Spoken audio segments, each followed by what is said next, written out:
Daryl is here, and Joe's behind me with a big camera, and Senator Vincent Illuzzi sitting across the desk here, and we're talking about his wish to be the auditor of accounts. So it sounds like you see the auditor office as sort of a hybrid of sorts, to be quasi-legislative, quasi-mathematical, and economic in that way.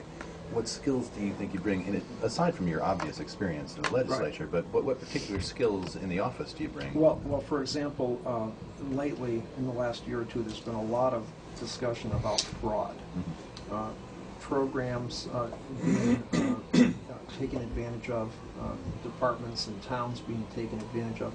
I also happen to be the Essex County State's Attorney, much like the Windham County State's Attorney, except in my part of the state, because it's rural, it's a part-time position.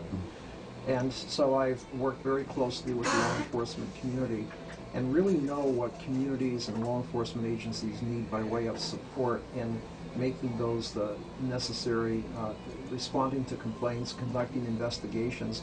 You know, most police officers, the worst kind of call they want to take is someone being accused or an allegation of fraud because they're not equipped to do it. One of the things I've talked about is forming a unit, or at least obtaining an expenditure, an appropriation from the legislature, whereby if a town calls the auditor's office and says, look, we're a very small town, we have one person, there's no oversight, we think there's been embezzlement, where the auditor could say, okay, we're going to contract with a CPA firm and go in and look at the allegation and then give a report to the police, to the select board, and then they can decide how and if and how to proceed with that information. Would a Vincent Illuzzi office, auditor's office, emphasize more on the fraud piece and make yourself available that way and encourage investigations that way, or is it just, status quo? It's not encouraging, it's not status quo, it's having a body of expertise available to municipalities. You know, you go to a select board in most Vermont communities and the select board has no staff, the town has no staff to speak of, and they don't know really where to turn. They call the police say, well look, we have to do a forensic audit, we haven't got the money to do it. Interesting. And it's really it's always a struggle back and forth between the police agency that's contacted the town, which says, hey, look, we pay you money, we want you to conduct this investigation, and the response from the police agency is, we're not trained to do those, and we haven't got $10,000 to spend on it, you do it. And I've seen this actually play out in my area. Yeah. And so I'm trying to come up with something to address that. The performance audits I talked about, of course, doing the fiscal audits, it's all really a comprehensive approach that I would take if elected, and hope that it fills the void and maybe makes Vermont a more efficient state and local government. One of the things that, and I'm going to tie this into my conversation with Bill Sorrell, and T.J. Donovan for that matter, but Bill Sorrell touts as one of his strengths as Attorney General the ability to sort of self-finance his office by saving money for the state of Vermont, gaining money for the state of Vermont. From your point of view, and if you wouldn't mind just explaining operationally, how do you think you help to enrich the coffers of the state, in addition to obviously keeping fraud and other forms of waste down? Well, it's when you drive down the road in your vehicle and you see a police car on the side of the road, you tend to slow down. Deterrence. And if we set up a program and a system of checks whereby anyone who touches a state or municipal tax dollar knows that their action may be the subject of an audit, I think you'll see a lot more efficiency. And it's not always, fraud is usually 1%. It's really the inefficiency. It's spending money without really thinking about you wouldn't spend your own money that way. Why are you spending the taxpayers' money that way? And I think that's what I'm trying to set up. I issued a release a couple of weeks ago about an automated payroll system whereby the auditor or a department manager or a commissioner or the Secretary of Administration can simply log in and take a look at overtime issues. Are folks putting in more than they should? And if we had that recently with State Troop. That's exactly right. And again, that's not the biggest problem I see from a state fiscal overview about how our money maybe is not spent as it should be, but clearly payroll is a major expenditure of state government. Yeah. And so those are the kinds of systems that I'd like to put in place. Take advantage of our revolution in new technology and put it to work for the state. And that way you don't have to hire more people to watch other people to deter that conduct. It's rather having software and systems in place that accomplish that same objective, where one person can simply spot check and folks know that you're doing that. That solves, in most cases, the problem, just as a police car sitting on the side of the road slows down traffic and brings about more responsible behavior behind the wheel.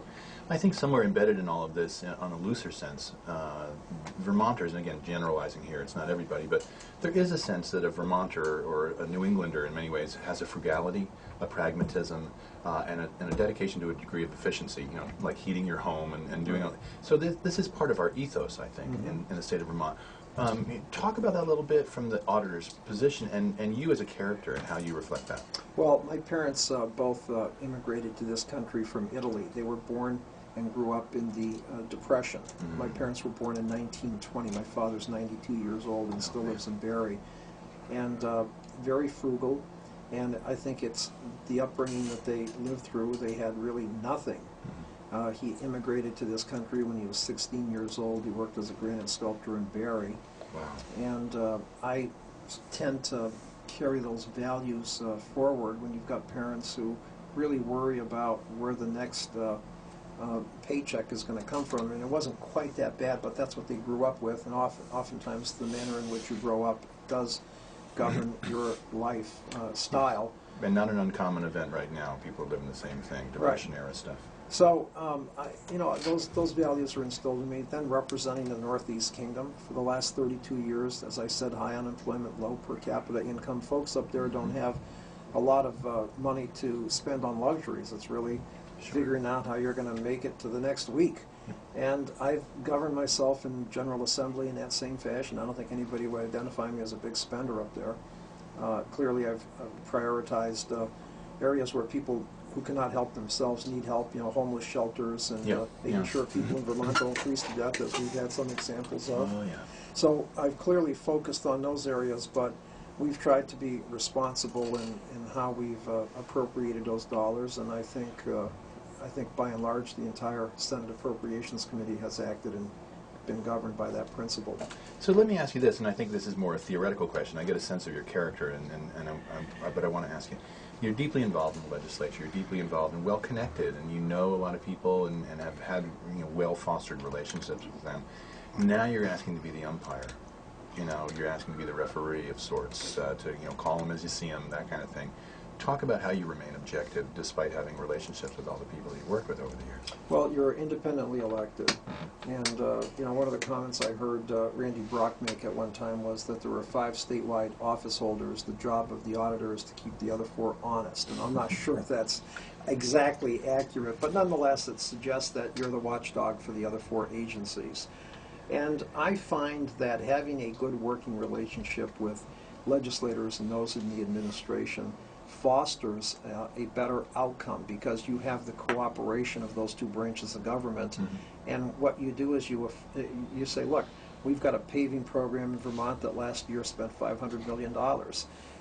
We've seen some red flags in some areas where perhaps the expenditure did not meet expectations or was higher than anticipated. All too common. And let's go and look at that. I think that's how you work. But being independently elected, if I come down to Brattleboro and I hear that some local program isn't functioning as intended, for example, the folks on Flat Street, very frustrated that 60 days after Hurricane Irene, no state officials were in sight, gone.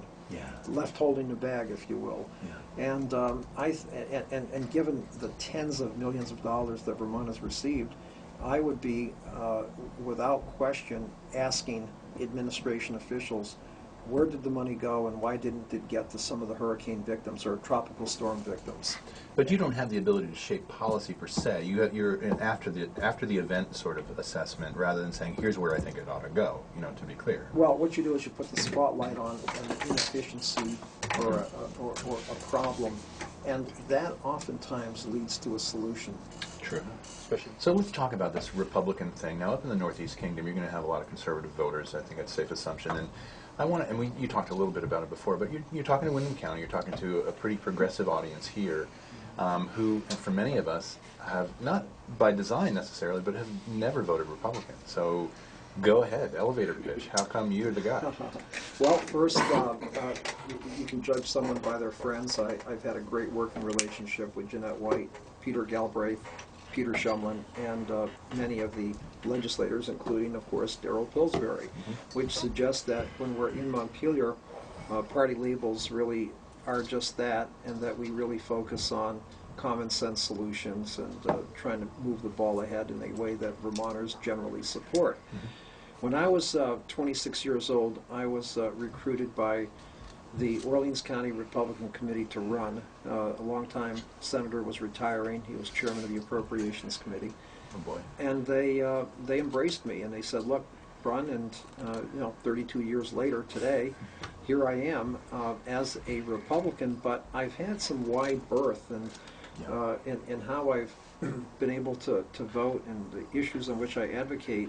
And I have found myself working very closely with many Democrats, which is reflected in the fact that many of them are supporting my campaign for state auditor. Yeah, it's pretty noticeable. That's why I'm asking. Yeah, and I would say it's a, historic, Vermont is what it is today because of many of the leaders that we had over the last 100 years, dating back to Franklin Billings and Woodstock, George Aiken in the 1930s, and then of course through the 70s when he served in the U.S. Senate, Bob Stafford, the Stafford loans, Jim Jeffords. Those guys were all Republicans. They, like myself, were recruited by a party which really dominated Vermont politics at that time, but transcended the ideological label that is associated with that party at the present time.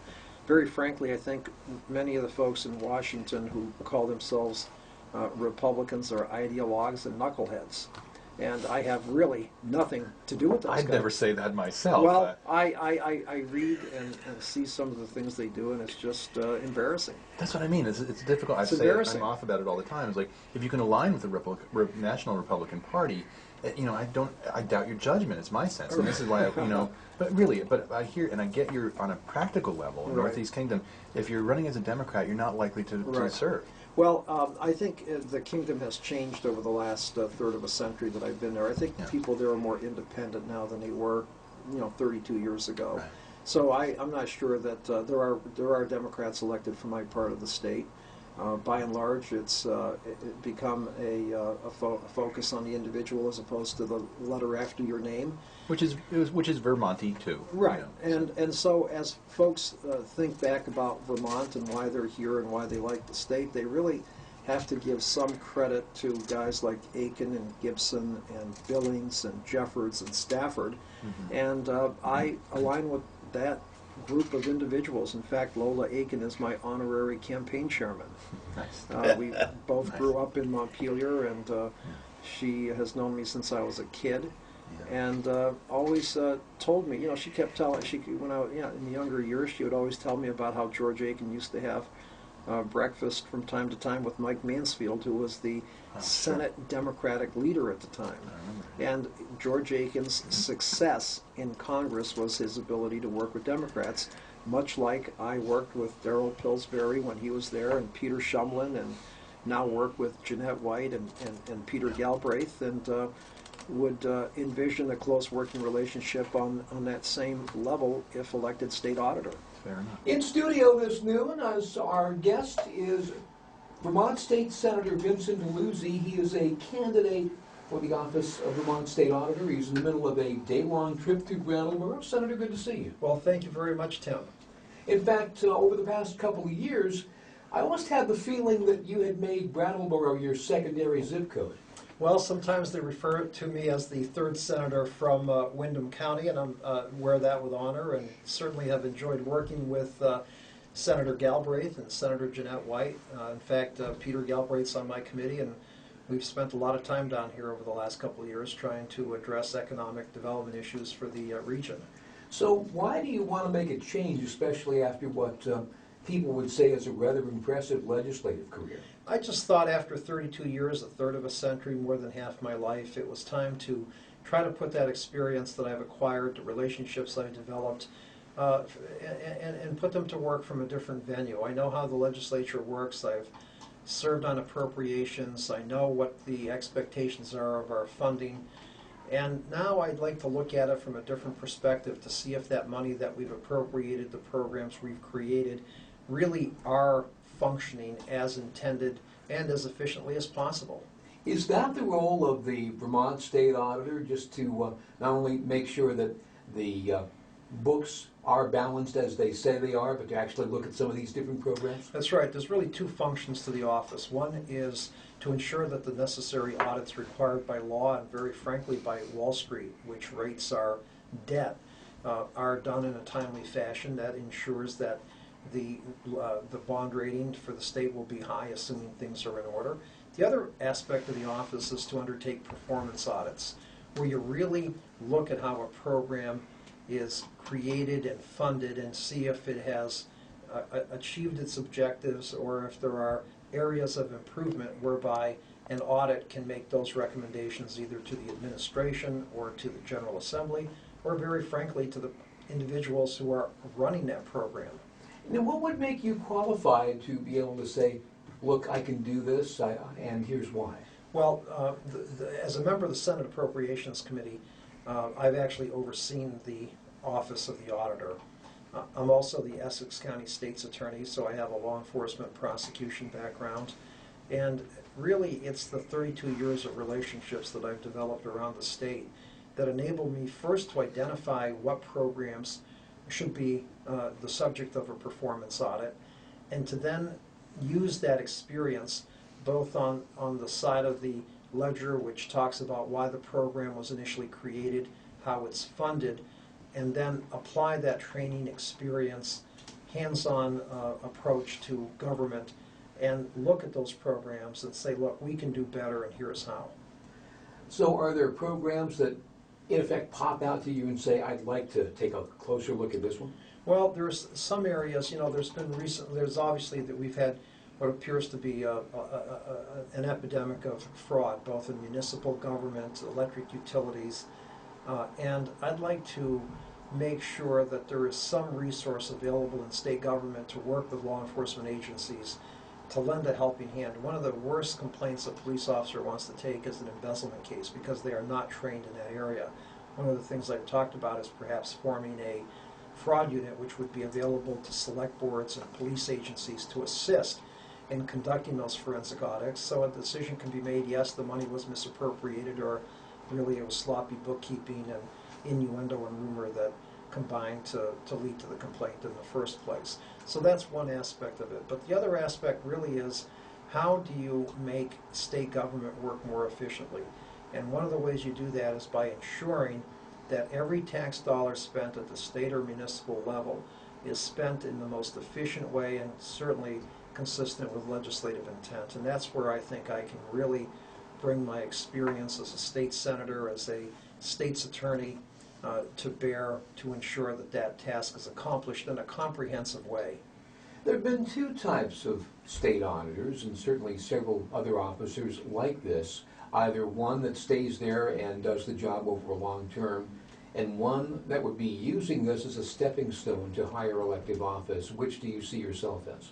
Well, I've been in the Senate for 32 years, so no one can suggest that I use positions as stepping stones. I've enjoyed the Senate, but after almost a third of a century, I just thought it would be time to give others an opportunity and to put my experience and talents to use from a different perspective. So I don't have any goal other than to be elected and do the job, and hopefully folks will work with me and we can get the job done, assuming I'm elected. And what the future holds after that, I can't tell you, but I'm not the kind of person that jumps from job to job. And are you running in any of the primaries? Are you a Republican, an independent, or what? Well, I consider myself an independent Republican. I was recruited by the the Orleans County Northeast Kingdom Republican Committee 32 years ago. And it was not done because of ideology. It was done because they thought I had done a good job as a prosecutor in that county. And over the last 32 years, I've tried to follow the lead of some really important people in Vermont history who make Vermont what it is today. Frank Billings, George Aiken, Ernest Gibson, Bob Stafford, Jim Jeffords. all really a lot like I am. They were recruited by the Republicans at the time when they were young individuals, and then over the years they developed their own identity and really went to work for Vermont. You put ideology aside. Very frankly, I'm embarrassed by what some Republicans at the national level have done. It's all about ideology. It's nothing about common sense solutions. If you talk to my colleagues, Jeanette White, Peter Galbraith, and others, Peter Shumlin, what they'll tell you is that in my 32 years in the Senate, I've always focused on the goal. What's the problem? What's the goal? How do we get there? Ideology is a footnote, if that. And how can people find out more about you and your campaign? I have a website, www.vinceforvermont.com, and I also have a Facebook page, facebook.com, Vince for Vermont. So I hope folks will look at it if they like it, to like it. Comments are welcome. Daryl Pillsbury's been spending a lot of time with me, introducing me to folks in the greater Brattleboro area, and look forward to any input. Obviously, if elected, it's going to be a collaborative effort between my office and the folks with whom I have worked over the years. All right, Vince Illuzzi, thank you very much for joining us. Thank you very much, Tim.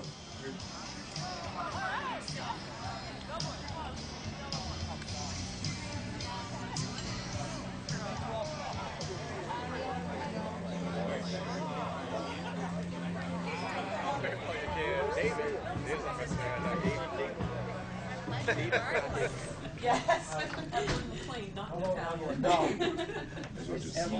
Welcome. Everyone and her husband have been friends. Oh, yeah. Of course, but I served with Gordon and Daryl in the legislature. Right. It's nice to visit New York, but it's nice to come home to No, Vermont. my brother's a dentist in town, Frank Illuzzi. You ever Oh, heard of course. him? On Western Ave. He started out with Vermont Dental Care for Is that right? people.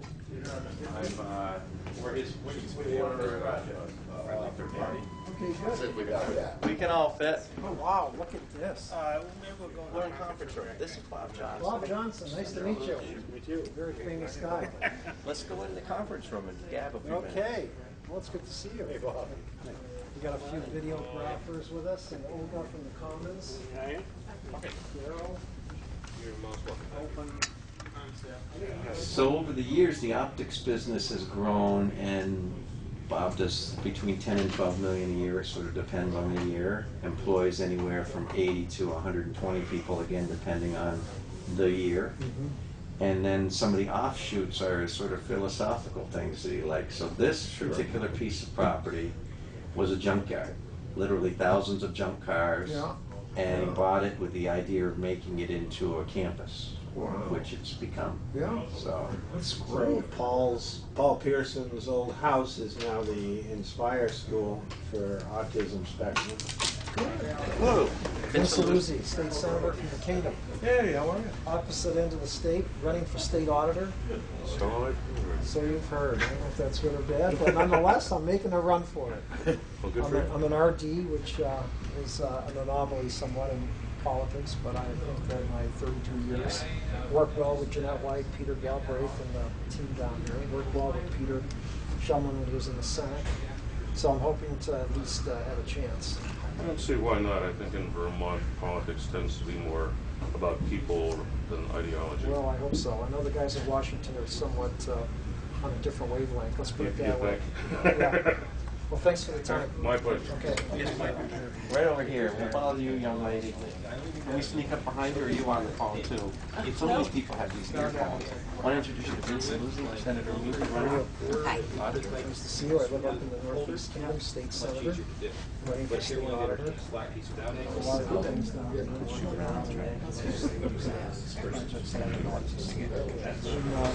In vogue or trendy yet. So anyway, I hope you'll keep me in mind. Okay. My brother's a dentist in Brattleboro.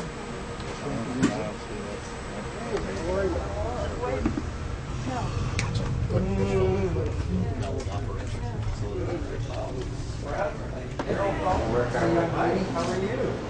I'm Vincent Illuzzi, state senator,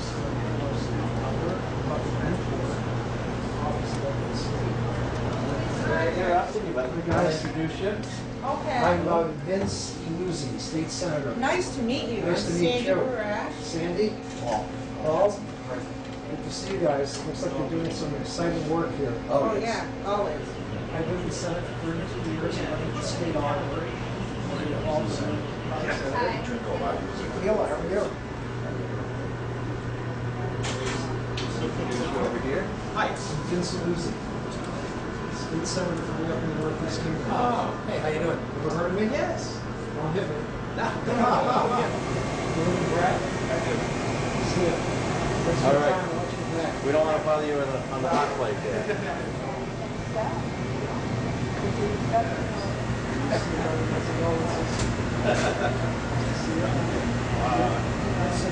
Nice to meet you. Roger Katz here. Hello, Roger. I'm Vincent Illuzzi, state senator. He hasn't taken a swing yet, so that's a good sign. Vincent Illuzzi, state senator. Hi. Way up in the Northeast Kingdom. We're running for auditor. State auditor. Okay, So you can vote for or against me as you choose. okay. Ladies and gentlemen. Show of hands. Who's a Republican? Hi, guys. Yay! Well, I brought one. Must have looked hard and wide to find this group. Listen, I want to introduce you, Hi, though. Meredith. I want to introduce you to Senator Vincent Illuzzi, who I was lucky enough to serve with for 8 years up in the State House when I was a state, when I represented Brattleboro in the House. He was on the Senate side, and he represented the Northeast Kingdom.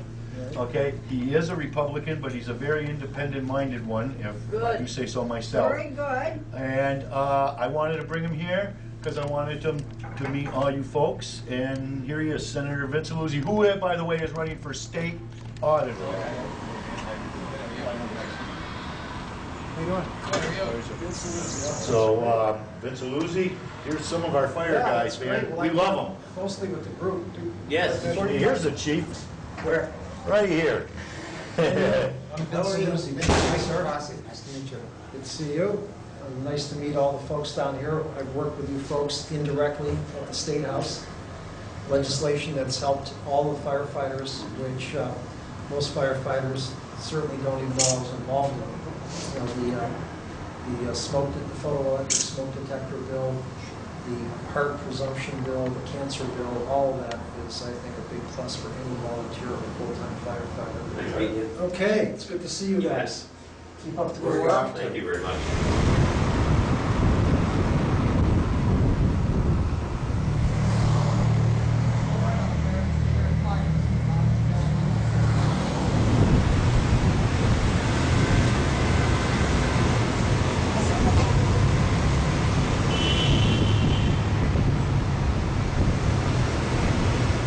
Very pleased to have you all here tonight. Darrell and I were hoping for 5 or 10 people, given the theory that no Republican can get elected in Windham County. But one thing I'll say about that, I grew up in Montpelier and Barrie. I've known Lola Aiken since I was a kid. And when I got into politics, she told me that George Aiken's success as a U.S. Senator was to work across party lines with the Democrats to get the job done. George Aiken would routinely have breakfast in Washington with Mike Mansfield, who was the Democratic leader. And it was that relationship, putting party labels aside, that enabled George Aiken to become the great U.S. Senator that he was for Vermont. And over the years, I've kept that admonition in mind. Just like Frank Billings, just like Ernest Gibson, just like George Aiken, just like Jim Jeffords, and just like Bob Stafford. You get elected, you then go and do your job aside from any party label. And that's what Lauren was alluding to. That's the way I've done business for 32 years, and that's the way I will continue to do business elected as state auditor. So thank each and every one of you for coming.